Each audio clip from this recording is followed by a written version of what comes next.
Assalamualaikum warahmatullahi wabarakatuh semuanya. Balik lagi di channel ini ya. Dan di video kali ini kita mau coba sharing project kolaborasi antara SMA Masum sama Unpad loh dalam pemijahan buatan ikan mas. Ya, pemijahan sendiri adalah istilah yang digunakan untuk perkembangbiakan pada ikan ya, yang biasanya natural mereka fertilisasi eksternal sendiri. Dan ini dibantuin nih, ada yang namanya teknik stripping sama pembedahan. Alatnya bisa dilihat tuh ya, dari mulai ada timbangan, hormon dan lain-lain ya. Dan langsung saja kita ke proses.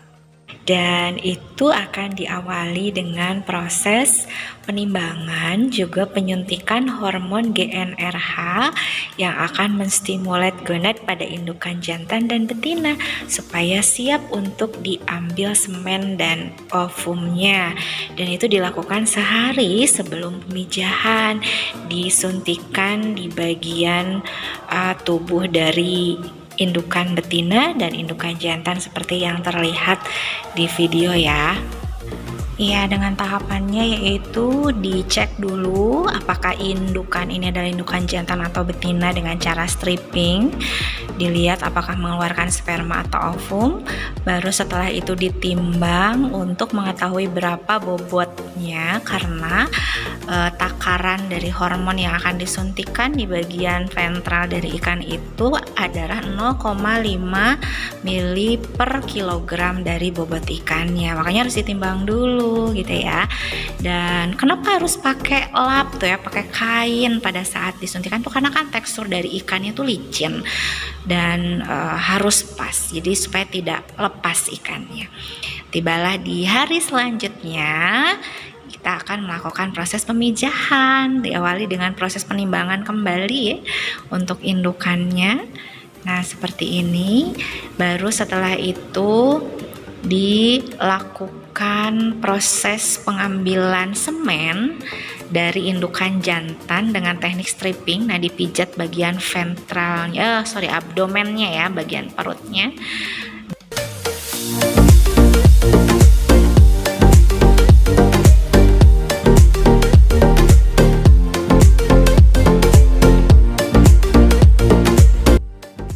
Baru setelah itu diambil ovum. Sebenarnya bisa dengan teknik stripping juga, tapi bila ada kesulitan maka dilakukan dengan teknik pembedahan.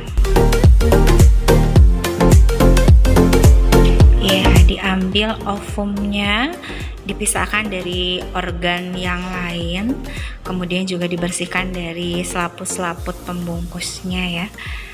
Tuh, jadi untuk mempermudah proses penggabungan antara sperma dan ovum di luar.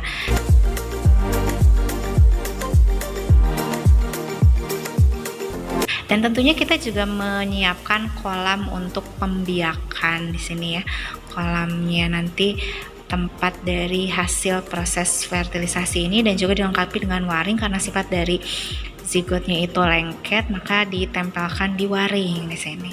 Nah, ini adalah proses penggabungan antara sperma dan ovum dari ikannya, juga melibatkan aquade secukupnya untuk mempermudah proses pencampuran antara sperma dengan ovum. Nah, disinilah proses fertilisasi eksternal itu terjadi ya.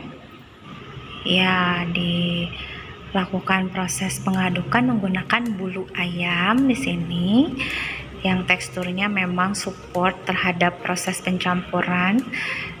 Dilakukan gerakan memutar, dan itu pun juga sangat hati-hati.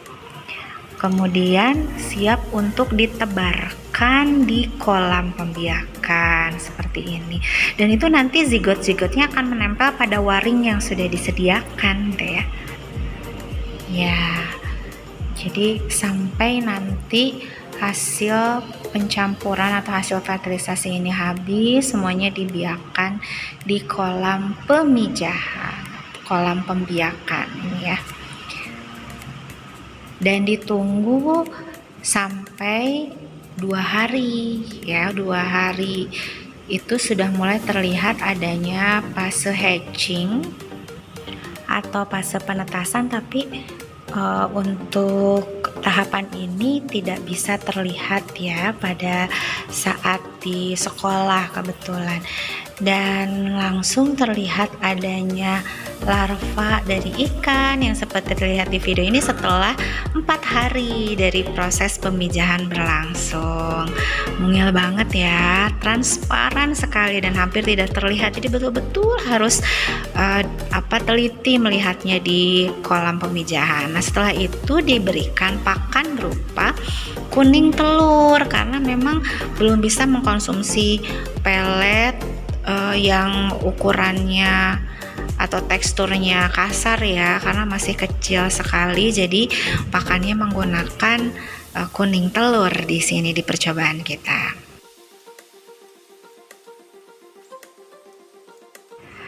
Dan diberikan dengan takaran secukupnya sesuai dengan jumlah larva yang tumbuh. Dikasihnya tuh sehari 2 kali. Oke, itu tadi eksperimen tentang pemijahan buatan pada ikan mas di SMA Al-Masum yang collab sama mahasiswi kedokteran Unpad ya, kedokteran hewan Unpad nih. Makasih banyak Teh Nisa, keluarga besar 11 MIPA 5 dan 6, semua pihak yang terkait. Oke, see you at the next session. Assalamualaikum.